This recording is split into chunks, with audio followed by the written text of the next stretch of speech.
welcome to your favorite travel show, that is Tourismus Namibia, where we unpack everything to do with the tourism industry, give you travel tips, and of course, so much more. Coming up in today's broadcast, under topics, we discuss the classic cars road trip, lead fragments found in vultures in Namibia, and familiarization trips showcasing the diversity of KAZA. Under destinations, we visit the Shametu Lodge near Divundu, and we take a look at a local food vendor at the Oshetu Community Market in single quarters in Katutura.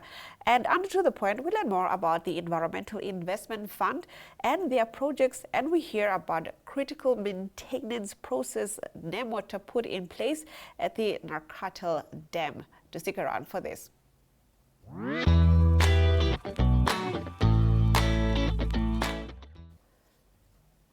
Starting us off in our topics, the classic cars road trips with its classic cars has been a familiar sight on Namibian roads since the tour was first launched in 2022.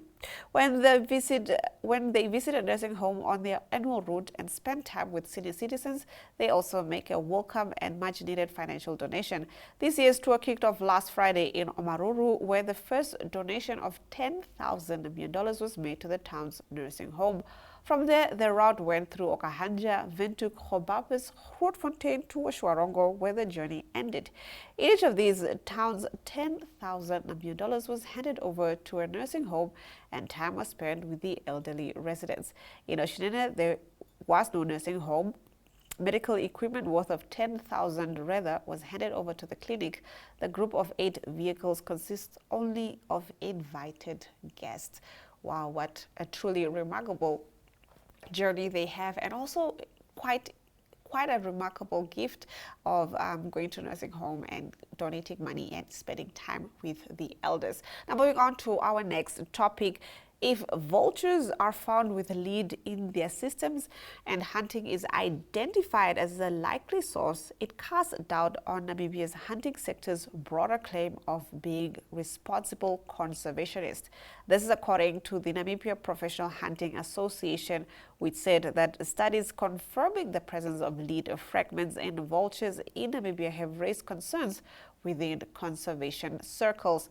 NAPA said that while the levels detected are not yet deemed fatal in most cases, the very presence of lead traces has already triggered critical questions from conservation partners and the public. NAPA said that whether or not they personally contributed to a specific case, the use of lead ammunition places the entire community under scrutiny. It said that as a community that prides itself on conservation through sustainable use, they must show that they take scientific findings seriously, even when they raise uncomfortable truths. Getting into our next topic, the Kavango-Zambezi Trans-Frontier Conservation Area Secretariat recently hosted 3 exclusive familiarization trips across Angola, Botswana, Namibia, Zambia, and Zimbabwe. From the 20th through the 28th of March, international travel writers and international tour operators explored the stunning landscapes of the Kavango-Zambezi. These familiarization trips highlighted the region's unique selling points for the international travel trade.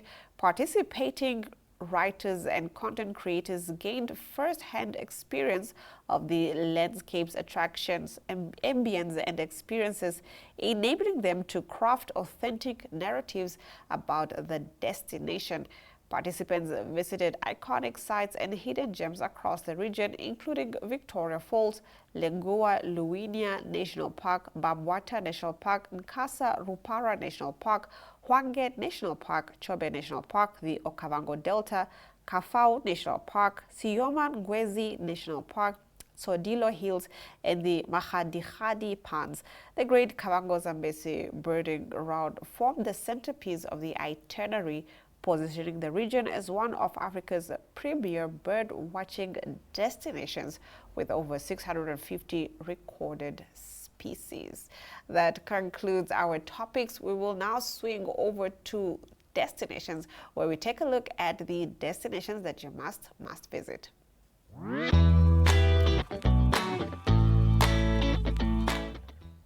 Starting us off in destinations, we are at the Shametu Lodge.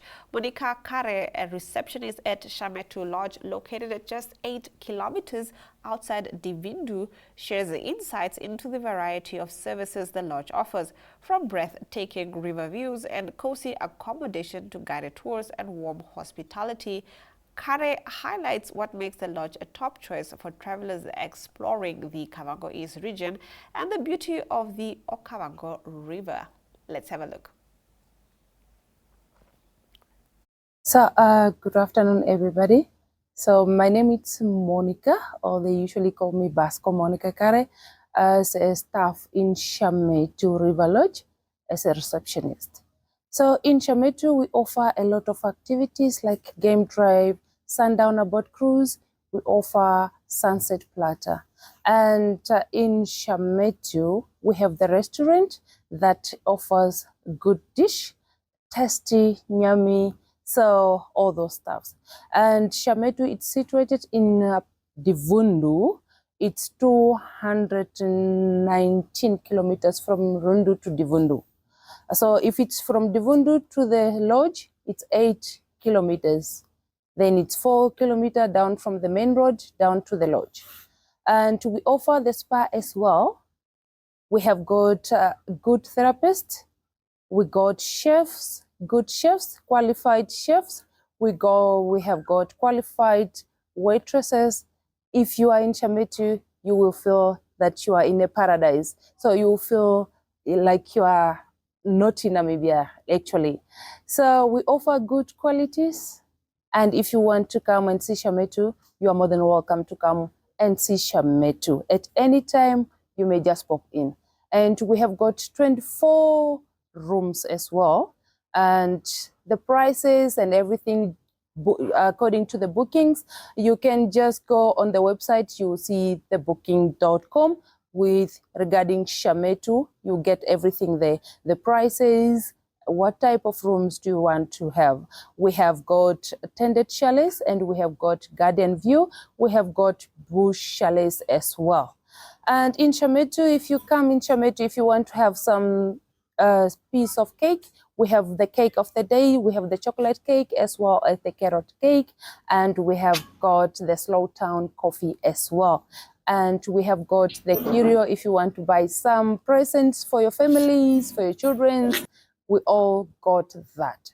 So with that full information, if you want some more information, go on Shametu website and you get everything, all the information. I thank you. Can you just tell us in terms of tourists that come in, from which country are they mostly? Mostly our tourists, it's from Germany, mostly. Those are the tourists that we usually receive mostly. In terms of language barrier, you guys perhaps have a translator if maybe tourists cannot speak English?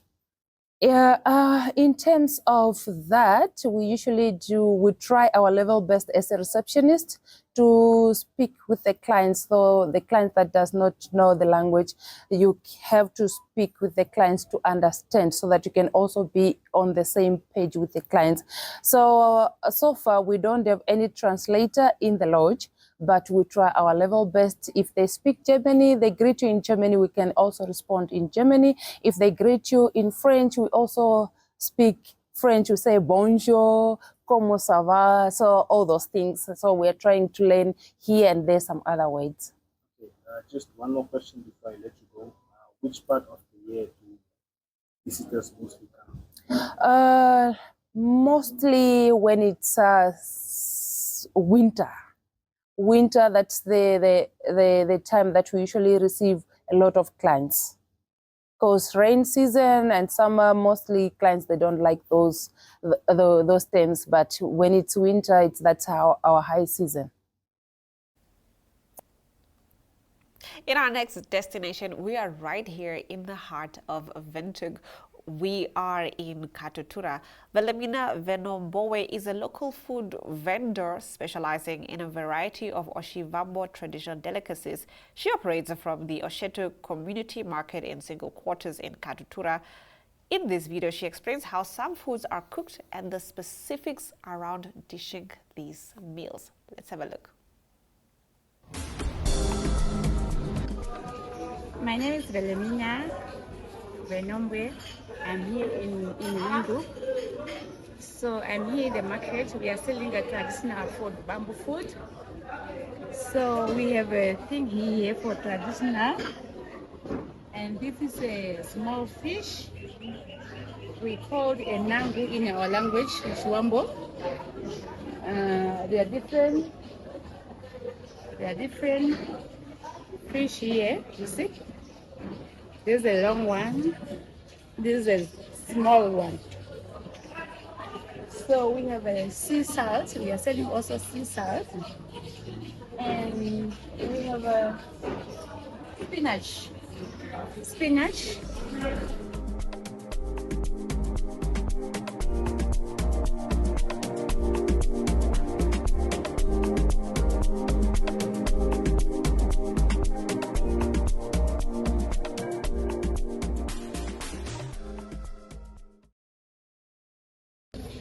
And we have Mopan worm here. There's a Mopan worm. So they are coming from the Mopan tree, if you know the tree, Mopan tree. And the mango porridge.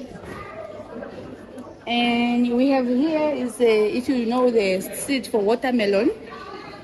If you know the seed for watermelon, this is the oil. They made it from watermelon seed. And this is marula oil. If you know marula tree, this is the marula nuts. It's the oil. It's very nice when you are eating with the bamboo chicken. This is the best oil because they are cooked already. When you are done cook like a chicken or spinach, just apply on top like a sauce. And this is the oil for ombeke oil. This is for the like a hair food, for our hair food. And this is the seal oil. You know the seal from the sea, ocean? Yeah. Mbayomomea. Mardi mbayomomea. We have a lot of things here. And we have here a traditional plate, our plate. When we cook porridge, we have to put here the porridge and eat. So we are done here to explain now. Now my things are cheaper. They are not too expensive. They are just cost only $50 from $50 or just $100. They are not too expensive. If you want to come support me, just my number is here 081-2578-205. Thank you very much.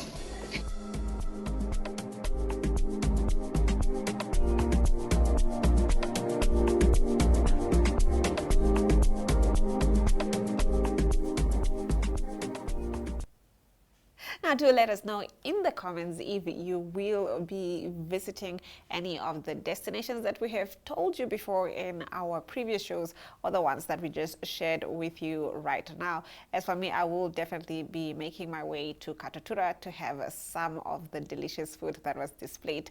On the other side of the break, we will take a look at our To The Point segment.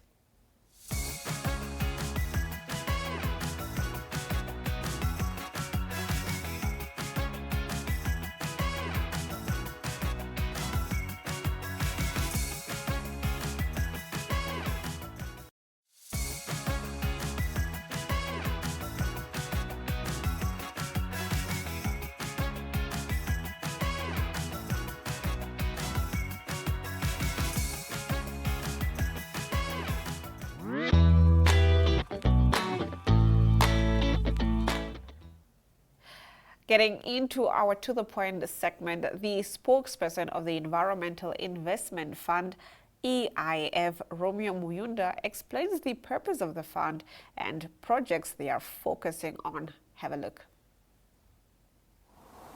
Good. My name is Romeo Muyunda. I am the manager responsible for corporate communications in the Environmental Investment Fund of Namibia. and I'm also the spokesperson for that institution. The Environmental Investment Fund is a government agency or a parastatal that is responsible for promoting but also investing in activities and projects that are aimed at achieving sustainable development. You may be aware that Namibia is pursuing economic development, but of course, as we develop, there is going to be impact on the environment. And our job is to look into investment or invest into the sustainable element or aspect of such development. We are promoting sustainable development in the country, but also this is in line with other international agreements that Namibia is actually party to, and the EIF is also interested is also invested in finding resources or mobilizing resources to ensure that we tackle environmental challenges. And I think on top of that list is climate change. So we are invested currently with a number of projects that are in line with what I've just mentioned now. Some of these projects really speak to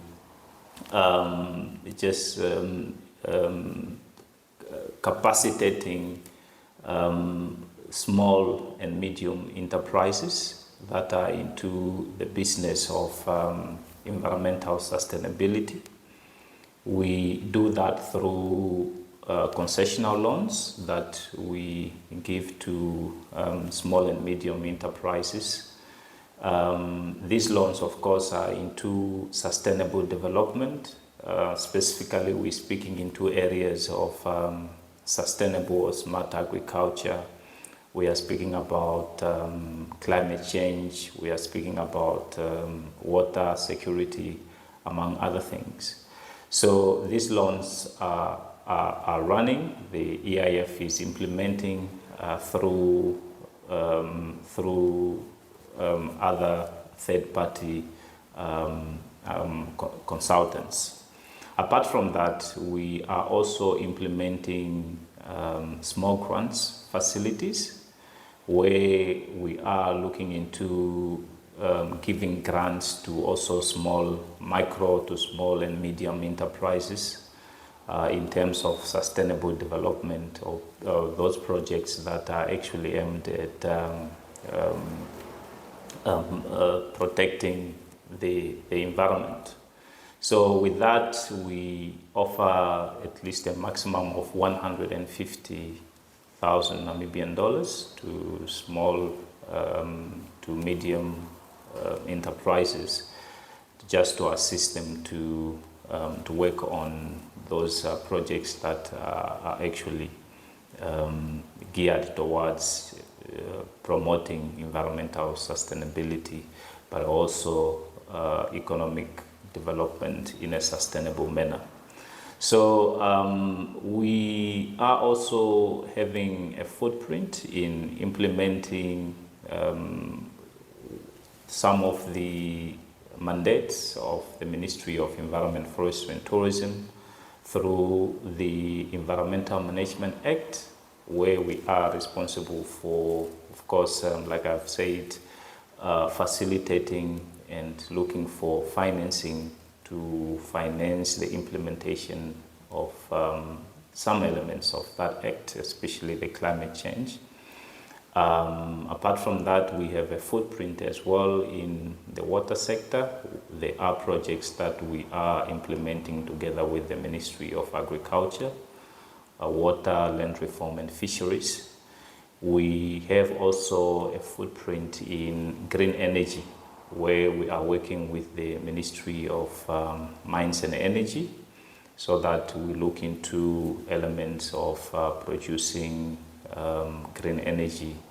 And I think all in all, in a nutshell, what we are responsible for is across sectors. We development happens everywhere. So we are in all sectors. We, especially also in the finance sectors, where we are providing, of course, financial resources, but also aligning to the financial policies and financial policies, but also the laws that governs financing in the country through the Development Bank, the National Bank of the country, and other financial institutions that we are working with to disperse some of these investments that we get from development partners.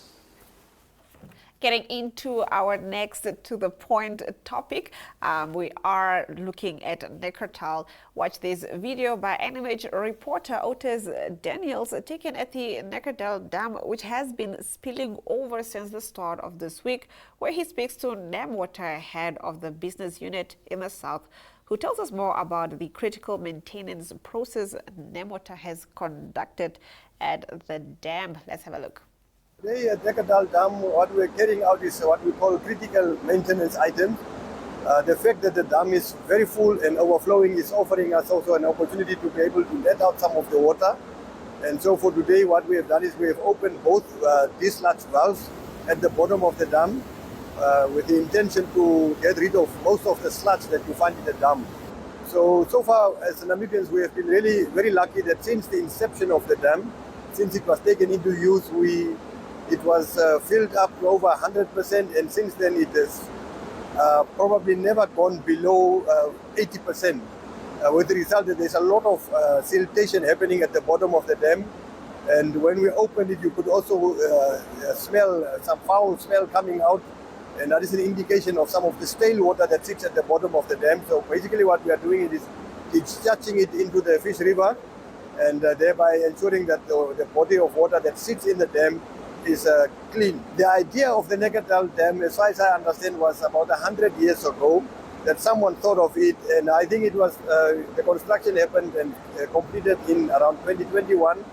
I would say it was 100 years too late for it to be constructed. So it is really a very good infrastructure, and there is much good use to come from this body of water in years to come.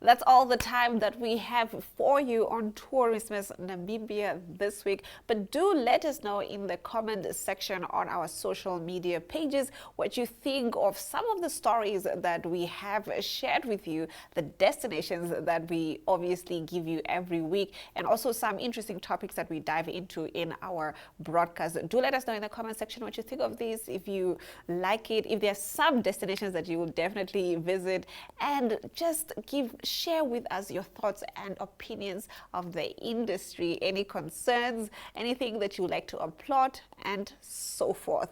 From me, Glenora Shipura, until next time.